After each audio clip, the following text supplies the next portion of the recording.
अस्सलाम वालेकुम, खबरदार में खुशामदेद। मैं हूं आपका होस्ट आफ्ताब इकबाल।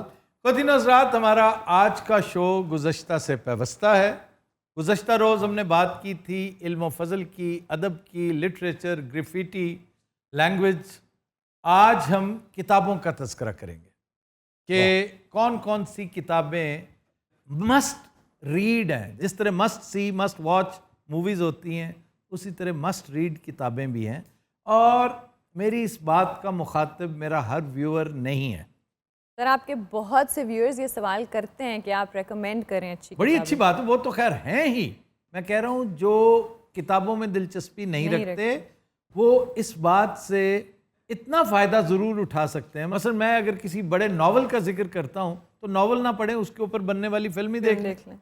बिल्कुल सर, आपको आधा मज़ा तो ज़रूर आएगा, इन सम केसेस पूरा मज़ा आ जाएगा। नॉवेल्स में बाज़ औक़ात इंसाफ नहीं किया जाता कहानी के साथ, जो डायरेक्टर, राइटर और आर्टिस्ट मिलके कर देते हैं। राइट। चुनांचे आज हम सबसे पहले गुफ्तगू करेंगे उर्दू ज़बान में शाया होने वाला लिटरेचर।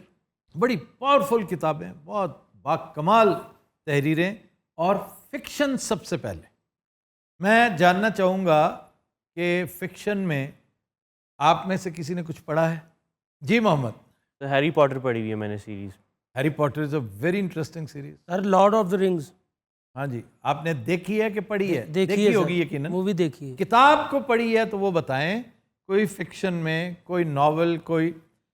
और इसमें ऐसी कोई बात नहीं कि आपने नहीं पढ़ी तो हो पता नहीं क्या हो जाएगा, आप पढ़ लें। जी सर। असल चीज़ किताब पढ़ने की ख्वाहिश है। वो ख्वाहिश हसरत में नहीं बदलनी चाहिए या एपथी में नहीं बदलना चाहिए। नहीं पढ़नी, मैं पढ़नी नहीं, खैर है, उसके बगैर एक ख्वाहिश आपके अंदर रहनी चाहिए। छोटी सी मोमबत्ती जलते रहने चाहिए कि मुझे जब भी मौका मिला मैंने ये किताब पढ़नी है। चुनाचे फिक्शन का आगाज़ करते हैं हम उर्दू नावल से। सर फहरिस्त है बानो आपा का नावल राजा गिद्ध। बहुत बड़ा नावल है। बड़ी ख़ास बात है इसमें, इसकी खूबसूरती है कि इसका उस्लूब तो बहुत शानदार है ही। स्टोरी टेलिंग बानो आपा की बहुत शानदार है। अल्लाह गरी के रहमत करे, बहुत अच्छा लिखती थी। बढ़िया उम्दा बयानिया था उनका। लेकिन इसमें जो दर्स मिलता है ना कि रिज़्क़ हराम, उसके असरात नस्ल दर नस्ल चलते हैं, जीन दर जीन चलते हैं। ये है उसका कॉन्सेप्ट। वाह क्या बात। Beautiful story, lovely novel. पढ़ा हुआ है मैंने। और नॉवल पढ़ते वक्त पेशेंस बहुत ज़रूरी है। कि आप जैसे कल गुफ्तगू में आप सुन रहे थे, प्रोफेसर आबिद फ़ारूक साहब कह रहे थे कि नौलखी कोठी मैंने पढ़ने की बड़ी कोशिश की है। बहुत से नॉवेल्स होते हैं जो अपनी तवालत के सबब, ज़ख़ामत के सबब या बयानिया इतना अट्रैक्टिव नहीं होता, आप रुक जाते हैं, आप स्किप कर जाएं, स्लो पेस्ड होते हैं, उससे आगे चले जाएं, कुछ चीज़ें स्किप कर जाएं, इवन नॉवल में स्किप कर जाएं। खैर है, एंड में आपको मिड में आके चीज़ें खुद कन्वर्ज होती चली जाएंगी। पेशेंस से काम लें। मकसद सिर्फ राजा गिद्ध पढ़ना नहीं है, अपने आप को मुताले की तरफ राग़िब भी करना है। सही। और मुताला भी वो जो रूटीन का नहीं है। एक रूटीन का मुताला आप निकालेंगे इंटरनेट पे, कोई ना कोई चीज़ निकाल के खामखा पढ़ते चले जाएंगे। आपका सब्जेक्ट है, ओके, आपने उसमें इम्तहान देना है, ओके, आपने उसमें गुफ्तगू करनी है, ओके, ये काफ़ी नहीं जी मेरी दिलचस्पी है। क्या दिलचस्पी जी? नाशपाती की इकसाम जो है वो क्या, तुम्हें क्या फ़ायदा नाशपाती की? बाबू मेरी तो गल ही नहीं हो रही सर। राजा गिद्ध साहब ਨੂੰ छेड़िया है। नागी साहब ने पढ़ा हुआ सर राजा गिद्ध। राजा गिद्ध? राजा गिद्ध पढ़ा हुआ है सर मैंने। बब्बू ये पढ़ो। राजा गिद्ध जब पढ़ा, हाँ तन कुत्ता तो नहीं पिया।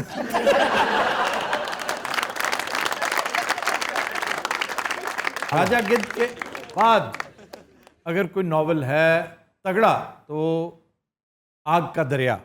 बहुत सौ के नज़दीक आग का दरिया राजा गिद्ध से बड़ा नावल है।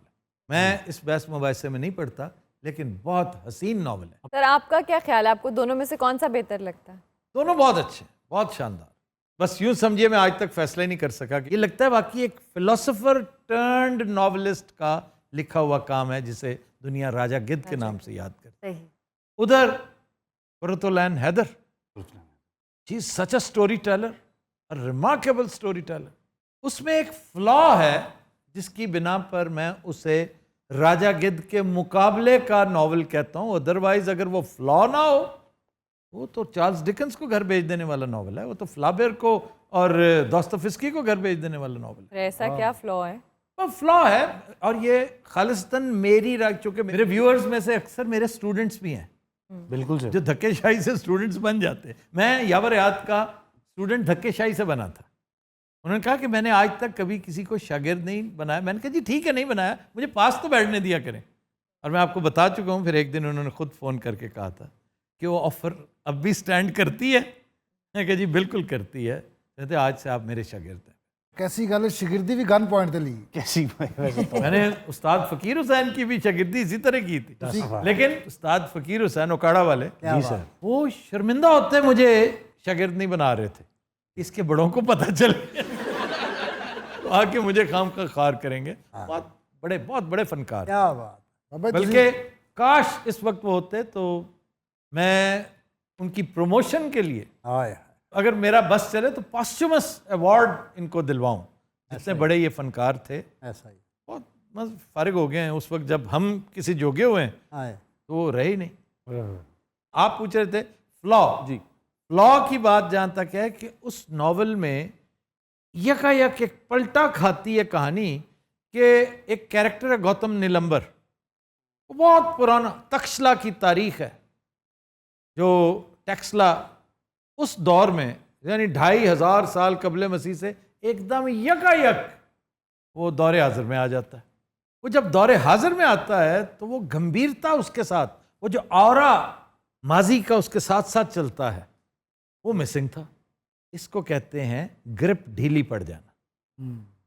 और फिल्म में यही चीज़ जब होती है इससे मिलती जुलती, उसको कहते हैं वैक्यूम क्रिएट हो जाना। तो ये भी नॉवल के अंदर वैक्यूम क्रिएट होता है। जब वैक्यूम क्रिएट होता है तो फिर आप वहाँ से थोड़ी सी बदमज़गी का एक पहलू निकलता है। बिल्कुल सही। अगला नॉवल है जो ज़ाहिर है बहुत अच्छा नॉवल, बहुत बड़ा नॉवल, और Abdullah Hussain was a good story teller. उदास नस्लें बहुत शानदार नॉवल है। ये वो नॉवेल्स हैं जो पढ़ने चाहिए आपको। अगर आप नहीं पढ़ेंगे तो आप बहुत कुछ मिस करेंगे। आपको एक दफ़ा समझ नहीं आता, फिर पढ़ें। बोर करता है, तंग करता है, सर से गुजरता है। क्यों? आपको पढ़ने की आदत ही नहीं है। जी जी। ये तो पहन इसके ऊपर यहाँ पे अजीब सी दर्द शुरू होगी, यार ये काम तो कभी किया ही नहीं। सही कहा। आपको सड़क पे जाकर रोड़ी कूटनी पड़े, आप आराम से कूट लेंगे। ये काम आपने किया नहीं ना। आप धीरे धीरे इस तरफ रागिब होंगे, और एक दफ़ा जब आप पटड़ी पे चढ़ गए फिर छुटता नहीं है। फिर छुटता नहीं है। बिल्कुल इस तरह जिस तरह आपको बिंज वॉचिंग ख्वार करती है ना, मैं उसका बहुत बड़ा शिकार हूँ। Binge watching. जी, बिंज वॉचिंग के एक ही चीज को आप उसकी किस्तें सारी बेशुमार 1.5 लाख किस्तें भी है ना, ओ भाई। तो आपकी ख्वाहिश है कि शाम तक मैं सारी देख लूं। सारी देखी। हाँ जी। और वो होता है। अर्तुल अजे तक चल रहा। हाँ जी, चल रहा है। अर्तुगरुल इस काबिल है कि उसकी बिंज वॉचिंग की जाए। मैं तो भाजी 65-60 किस्तां तो बाद थक गया सी। यकीन करो मेरी गुफ्तगू च घोड़े की आवाज़ आउण लग पई सी। ये ਉਹਦੀਆਂ ਭਾਜੀ 2.5-3 ਲੱਖ ਰਹਿੰਦੀ किस्त ਤੁਹਾਨੂੰ। वाह। मेरी अच्छा, उदास नस्लें के बाद उनका जो बेस्ट नॉवल है दैट इज कैद। कैद। हाँ जी, बताया था। नॉवलेट है। जी। अब्दुल्ला हुसैन की एक बहुत बड़ी खूबी, वही उसकी खामी भी बन गई कि वो नॉवलेट लिखता है छोटे साइज का। मुझे पसंद यही साइज है, लेकिन ये जो मुरवजा उसूल हैं, जो कवायद हैं, जो नॉर्म्स हैं, उन पे पूरा नहीं उतरता वो, क्योंकि नॉवल थोड़ा सा ज़ख़ीम तो होना चाहिए। कैद छोटू सा नॉवल है and it's a beautiful story. इसी तरह एक नॉवलेट है उनका नशेब, अच्छा है, आई वुड से अच्छा है। इस कैलिबर का नहीं है जिस कैलिबर की ये 2 कहानियां हैं। उदास नस्लें क्या शानदार मंजर निगारी है, कैरेक्टराइजेशन है। ये मस्ट रीड नॉवल है, और मैं बहुत हैरान हूं कि अभी तक इसके ऊपर फिल्म ही नहीं बनी। इसके ऊपर सीरियल बनना चाहिए था। एक और नॉवल है कई चांद थे सरे आसमां। ये शम्स-उर-रहमान फ़ारूकी का नॉवल है, बहुत ज़ख़ीम है। अगर दिल गुर्दा है तो पढ़िए, वरना पहले 150-200 सफ़े आपको काफ़ी मज़ा दे जाएंगे। आप समझिए यही काफ़ी है। ख़रीद के ना पढ़िएगा, आरियतन ले लें किसी से और पढ़ लें, क्योंकि आप पूरा शायद ना पढ़ सकें। बिल्कुल ऐसी है जैसे अलीपुर का एली शायद आप पूरा ना पढ़ सकें, ऐसी है जैसे आप वॉर एंड पीस पूरा ना पढ़ सकें। वॉर एंड पीस तो मैं कन्विंस्ड हूँ कि वो रोशनाई और कागज़ का ज़िया भी बहुत है उसमें। अल्लाह मुझे माफ़ करे, बहुत सौ के नज़दीक ये ब्लास्फेमस फिक्रा है टॉल्स्टॉय के मानने वाले, उसके चाहने वाले। लेकिन भैया मैं साथ ये भी बता दूं कि तमाम विक्टोरियन नॉवेल्स एक तरफ, फ्रेंच नॉवेल्स एक तरफ, रशियन नॉवेल्स एक तरफ, मुझे एना कैरेनिना ने बहुत मज़ा दिया। और एना कैरेनिना किसका लिखा हुआ है? लियो टॉल्स्टॉय का। फिर ये हम उधर आते हैं गैर मुल्की नॉवेल्स की तरफ। सर वैसे हमारे मुल्क में अगर टेलीविज़न की ड्रामे की बात की जाए तो ज़्यादातर माखूज हैं नॉवेल्स। नहीं, ज़्यादातर माखूज नहीं, यहाँ इतने फर्टाइल लोग थे और हैं, माखूज बहुत कम है। बहुत अच्छी अच्छी कहानियाँ हमने अडेप्ट कर रखी हैं, लेकिन असगर नदीम सैयद आप ही ने पैदा किया, आप ही ने हसीना मोइन पैदा किए, आप ही ने अशफाक अहमद, सर क्या बात, एक मोहब्बत 100 अफसाने, सर फातिमा सुरैया बजिया, फातिमा सुरैया बजिया, फिर नूरुल हुदा शाह, क्या बात, सुभान अल्लाह। फिर अमजद इस्लाम अमजद, उनके क्रेडिट पे 2-4 बहुत बड़े बड़े ड्रामे। अहमद नदीम कासमी, अहमद नदीम कासमी की कहानियाँ ज़्यादा टीवी पर आई नहीं, लेकिन वो ड्रामा निगार बहुत अच्छे थे, अफसाना निगार भी बहुत अच्छे थे। और उनका मिज़ाह का जॉनरा जो है वो बड़ा फेमस है। भाईजान आप बात कर रहे हैं अताउल्लाह कासमी की। अताउल्लाह कासमी से ज़्यादा खूबसूरत फ़िकाया कॉलम्स किसी ने नहीं लिखे। क्या जी बात, ऐसा ही है। बहुत शानदार कॉलम। रोज़न दीवार से is a not only a very beautiful, it is probably the best column collection. आपने पढ़ा हुआ है वो कॉलम? कौन सा? रोज़न दीवार से उनके कॉलम का नाम है, और ये आज से कुछ 40 साल कबले मसीह पहले की बात है। ये उनकी किताब छपी थी और कमाल की किताब, क्या कहने। बहुत अच्छा इंतखाब था। उसके बाद दुनिया ज़खामत की तरफ आ गई, क्वालिटी की जगह क्वांटिटी ने ले ली। तो अगर फ़िकाया कॉलम निगारी को लिटरेचर में कोई बालिश्त भर जगह कहीं मिलेगी तो सबसे पहली जगह आपको अताउल्लाह कासमी को देनी पड़ेगी। वाह, क्या बात, ज़फ़र इकबाल ने बहुत शानदार फ़िकाया कॉलम्स लिखे हैं, लेकिन ये लोग बहुत तगड़े लोग हैं, बहुत तगड़े। अब आइए वापस नॉवेल की तरफ। राजा गिद्ध, राजा गिद्ध हो चुका है भाई, उसके बाद आग का दरिया हुआ, फिर उसके बाद नशेब हुआ, कैद हुआ, उदास नस्लें हुआ, मेरे बारे भी दस दियो। गद्दार। वाह रे वाह, गद्दार एक बहुत बड़ा नॉवल है भाई, इनका है सर। उसकी जखामत पे मत जाना, बहुत बड़ा नॉवल है। कृष्ण चंद्र, सर ये हम नेट के जरिए भी पढ़ सकते हैं? जिसके जरिए मर्जी पढ़ो, पढ़ो जरूर, जालिमों पढ़ो जरूर। अच्छा जी, हम इसे यहीं से कंटिन्यू करते हैं, लेकिन एक ब्रेक के बाद। कतिन हज़रात हमारे साथ रहिएगा।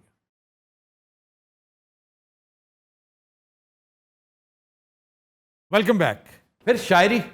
अब बहुत बड़े शायर उर्दू के, रेख्ता जो असल नाम है वो मीर तकी मीर है, गालिब है, दाग है, मोमिन है, ये बहुत बड़े शायर हैं, लेकिन ये क्लासिकी शायर हैं।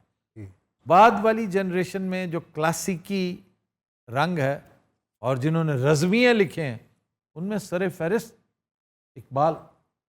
ईरानियंस उसको इकबाल लाहौरी कहते हैं, तो अपना फिर वो मुर्शद मानते हैं, मुर्शद कहते हैं। बिलाशुबा बहुत बड़ा शायर, एक होता है बड़ा शायर, एक होता है बहुत बड़ा शायर। क्या बात, इकबाल बहुत बड़ा शायर था, क्योंकि उसने अपनी फ़िलासफ़ी को, अपनी पूरी कहानी को, उसने इस्लाम की तारीख़ दोहराई है बड़े अच्छे तरीके से और शायराना अंदाज में। और शायरी भी इतनी खूबसूरत, बड़ी लिमिटेशंस होती हैं रज़मियाँ बयान करते वक्त, कि आपको काफ़िए पता नहीं कहाँ कहाँ से तलाश करने पड़ते हैं। वो लुत्फ़ सुखन के चक्कर में नहीं पड़े, कभी नहीं पड़े। और ये उनका एक फ़्लॉ भी है, इकबाल का फ़्लॉ है कि उन्होंने शायरी को सिर्फ एक व्हीकल के तौर पे इस्तेमाल किया, असल जोर उनका पैगाम पे था, सही कंटेंट पे था। फिर उसके बाद आइए जदीद शोरा, जिनमें रिवायती अंदाज, रिवायती लेकिन जदीद। सर फहरिस्त नासिर काज़मी, बहुत बड़ा नाम। नासिर काज़मी के बाद फिर एक नया दौर आता है तरक्की पसंद। ये भी तरक्की पसंद तहरीक ही के लोग थे, लेकिन सरखेल इनके बन के उभरे फैज़ अहमद फैज़, जी सर। बहुत बड़ा नाम। फिर ऑफ कोर्स मजीद अमजद, मुनीर नियाजी, ज़फ़र इकबाल, शहजाद अहमद, फिर अहमद मुश्ताक। ये लोग हैं जो बड़े कादावर शायर, कादावर जाइंट्स हैं उर्दू गज़ल के। नज़म भी इसमें मजीद अमजद नज़म के शायर, और अगर सिर्फ नज़म की बात करें तो नून मीम राशिद, बहुत बड़ा नाम। लेकिन गज़ल में तो मेरा चूँकि मयार अपना वो है, और मैं बार बार कहता हूँ कि मेरे साथ मुत्तफ़िक होना हरगिज़ ज़रूरी नहीं किसी का। हो सकता है मेरी तरतीब, मेरी प्रायोरिटी, मेरी पसंद दूसरे से बिल्कुल मुख्तलिफ हो, 180 डिग्री पे भी हो सकती है। फिर मॉडर्न टाइम्स के जो शोरा कराम हैं, उनके बाद की जनरेशन जो टच करती है, नजीब अहमद उन्हें टच करते थे, अल्लाह को प्यारे हो गए हैं रिसेंटली, और जिनका एक शेर बड़ी दफ़ा सुनाया मैंने, ये जवानी भी बुढ़ापे की तरह गुजरेगी, उम्र जब काट चुकूंगा तो शबाब आएगा। This is Najeeb Ahmed. फिर खालिद अहमद, वो भी रुखसत हो गए। अब सर उनका भी एक हो जाना चाहिए। देख लें, आपको पसंद नहीं है ज़्यादा। नहीं कोई बात नहीं, आप तुझे केड़ा हटना। नहीं, मैं नहीं सुनाता। ओके, सर सुनावे हिंदी की जरूरत है डोम दी। इन्हें कम्मा नु बहुत राजी। तो कहते हैं खालिद अहमद, जी सर। तरके ताल्लुकात पे रोया न तू न मैं, वाह वाह। लेकिन ये क्या के चैन से सोया न तू न मैं। वाह वाह वाह वाह। एक शायर है जो बिल्कुल डिस्कस नहीं होता कहीं, होने लगा वेखी। नौजवान शायर समझिए कि अभी ये वो मदारिस तय नहीं किए इसने। अताउल्लाह ईसा खेल अहमद अताउल्लाह इनका नाम। इनका एक शेर बड़ा ही खूबसूरत, बड़ा ही हसीन शेर। आस वो रोज बंधा जाता है टूटे दिल की, आस वो रोज बंधा जाता है टूटे दिल की, यूं वो हालात को बेहतर नहीं होने देता। अरे वाह वाह वाह। सर डॉक्टर इब्रार भी तो हैं एक। डॉक्टर इब्रार नज्म का बहुत अच्छा शायर। सर परवीन शाकिर के बारे में बताएं। परवीन शाकिर अच्छी शायरा थी, गुड। ख़वातीन के हवाले से बहुत बड़ा नाम। लेकिन इन लोगों का प्रॉब्लम ये होता है कि ये वो खूबसूरत दरख्त हैं जो बरगद के नीचे उगते हैं, कितने को ऊपर जा सकते हैं, ऊपर तनावर दरख्त मौजूद है। हाँ जी। तो ये बड़ी बात है कि परवीन शाकिर ने इन जाइंट्स की मौजूदगी में भी अपना नाम बनाया था। उसके पीछे और भी बहुत सारे फैक्टर्स थे, लेकिन बहरहाल ये भी एक बहुत बड़ा फैक्टर कि she is a very good poet. और जो ख़वातीन जिंदा हैं, मौजूद हैं, उनमें मैं हमेशा तज़किरा करता हूँ नासरा ज़ुबैरी। ये तेरी जुदाई की यादगार है वरना, यादगार है वरना, ये तेरी जुदाई की यादगार है वरना, एक जख्म भरने में देर कितनी लगती है। अब नए शायरों में इशफाक मिट्टी को कहाँ रेट करते हैं?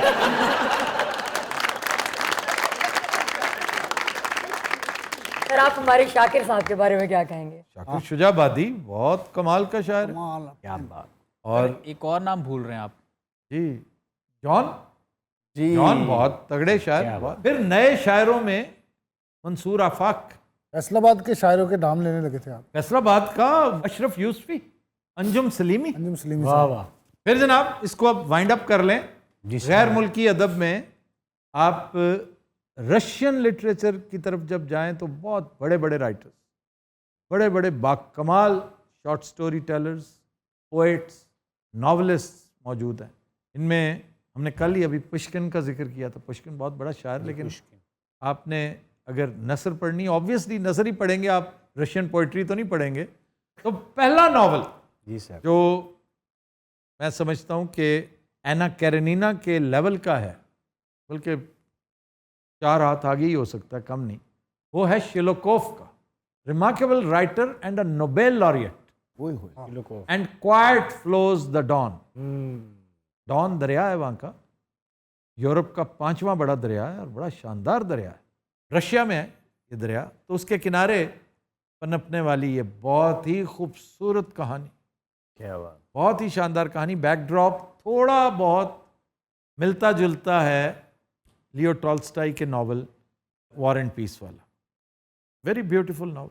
इधर आ जाइए, दोस्तोयेव्स्की बड़ा सेलिब्रेटेड राइटर है, क्राइम एंड पनिशमेंट अच्छी कहानी है, अभी फौरी तौर पे ना पढ़िएगा। ब्रदर्स क्रोमोजोफ वेरी ब्यूटीफुल नॉवल, वो भी धीरे धीरे, मतलब पहले इन नॉवल से शुरू कर लेना, फिर पास्तरनाक का नॉवल पढ़िए। हाँ बोरिस पास्तरनाक का नॉवल बड़ा मशहूर है जी, डॉक्टर ज़िवागो। ओ यस, आपको याद है ना। हाँ जी, हाँ जी। फिर गैब्रियल गार्सिया मार्केज का भी सर हाँ हाँ हाँ हाँ हाँ, वो स्पेनिश राइटर्स हैं। Love in the time of cholera, जी जी जी। 100 years ऑफ सॉलिट्यूड, कमाल के नॉवेल्स। फ्रेंच नॉवेल्स बड़े शानदार हैं, बहुत अच्छे अच्छे। मॉपसां, वापस हैं। मॉपसां स्टोरी टेलर है बड़ा शानदार, जो बेस्ट फ्रेंच नॉवलिस्ट है, जो बड़े बड़े दुनिया के बड़े बड़े नॉवल निगारों को घर भेजने की अहलियत रखता है, वो है विक्टर ह्यूगो। फौरन पढ़िए। इतो ये जो मैं कह रहा हूँ ना कि तुमने नहीं पढ़ना बब्बू, ऐसी काम का मेरा दिल खुश कर रहे हो। मेरे मुखातिब इस वक्त टीवी पे देख रहे हैं कि इन सबको एक साइड पे रखते हुए स्टार्ट ही विक्टर ह्यूगो से करें, और उसका पहला नॉवल ले मिज़राबल्स, आपको लुत्फ आ जाएगा। ऐसी कहानी, स्टोरी टेलिंग फ्रेंच पे ख़त्म है। जैसे Alexander Dumas, Count of Monte Cristo. जी सर। फिर फ्लाबियर भी बहुत अच्छा है, मदाम बवारी, गुड नॉवल। अब आइए असल जो विक्टोरियन एज के नॉवलिस्ट हैं बरतानवी, सरे फेरिस्ट, टॉमस हार्डी। एक एक नॉवल पढ़ते जाइए, Tess of the d'Urbervilles, that's it, एक ही है, मोर देन इनफ। आपको उस एरा का भी पता चल जाएगा, उसके स्टाइल का भी, उसकी कहानियत का भी, खूबसूरत कहानी है। और चार्ल्स डिकेंस को आप वैसे सिर्फ एक नॉवल पे न टरकाएं, लेकिन अगर एक पढ़ना है तो अ टेल ऑफ टू सिटीज़। वैसे मैंने विक्टर ह्यूगो के एक और बड़े सेलिब्रेटेड नॉवल का जिक्र नहीं किया, हंचबैक ऑफ नोटर डेम। सर वैसे टेल ऑफ टू सिटीज और टेल ऑफ टू सिटीज, ये टेस्ट ऑफ द डर्बरविल्स, ये नाम सुन के ना मंसूर साहब की बड़ी याद आ रही है, क्योंकि ना ये बहुत ये नाम लेते थे। ये नॉवेल्स मैंने मंसूर को दिए थे। जी sir. Tale of Two Cities भी, फिर मैंने इसको दिया था वुदरिंग हाइट्स, जी जी जी। एमिली ब्रॉन्टे का। फिर शार्लेट ब्रॉन्टे की किताब है जेन एयर। फिर आप प्राइड एंड प्रेजुडिस भी पढ़िए अगर मौका मिले तो, वेरी ब्यूटीफुल नॉवल, ये जेन आस्टन का है। और स्पेनिश राइटर्स में गार्सिया लोरका बहुत बड़ा राइटर है।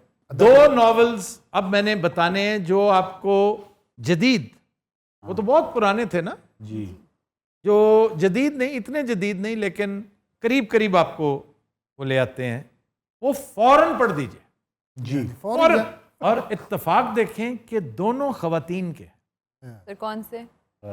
एक है मार्गरेट मिचेल का gone with the wind, don't miss it, don't miss it. और दूसरा है इससे ज्यादा बड़ा नॉवल, ये थोड़ी सी फिल्मी सी कहानी हो जाती है, वो नोबेल लॉरिएट थी, Pearl S Buck, the good earth, China के बैकड्रॉप पे, फैबुलस स्टोरी।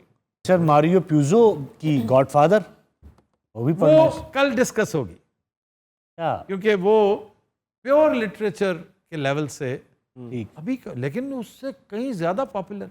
अच्छा जी, आज की बात इसी से मुतालिक है कि मुतालिया फॉर द सेक ऑफ मुतालिया न कीजिएगा। ये जो लिटरेचर है ना, ये बगैर पैगाम के होता ही नहीं है, इसमें कहीं ना कहीं कोई चीज़ पन्हा होती है, वो अदीब की, लिखारी की, क्योंकि ये बहुत पहुँचे हुए लोग होते हैं, ये आम लोग नहीं होते। तो अगर वो कोई नसीहत करें, कोई ढंग की, कोई काम की बात उन्होंने कर रखी है, उसे पिक करें और उस पर अमल भी करें। और दिन हज़रात, हम लेते हैं एक ब्रेक, हमारे साथ रहिएगा।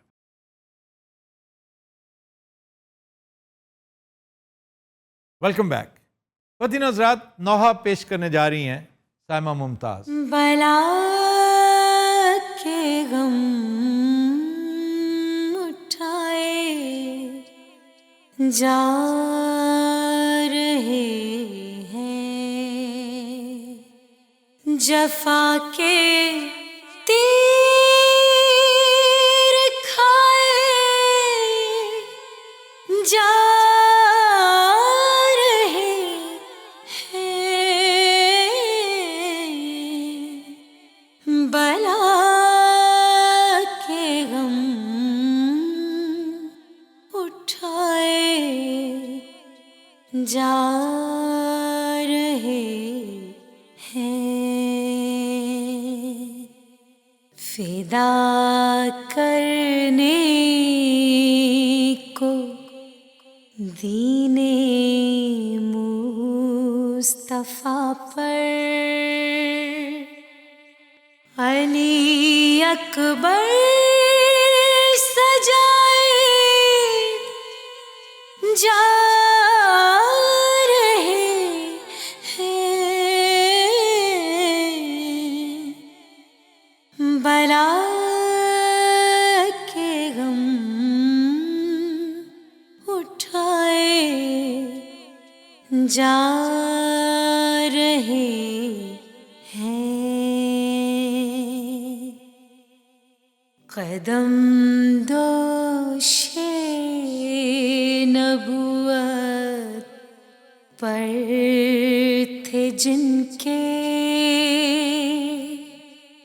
वो कांटों पर फिराए जा रहे हैं, बला के गम उठाए जा रहे हैं। जहाँ बेइज़्न आते थे न जिब्रील, वो काशाने जलाए जा रहे हैं, बला के गम उठाए जा रहे हैं। बिठाते थे नबी कांधों पे जिनको, वो नेज़ों से गिराए जा रहे हैं, बला के गम उठाए जा रहे हैं। हुआ था जौन कायम जिनसे पर्दा, वो बाजारों में लाए जा रहे हैं, बला के गम उठाए जा रहे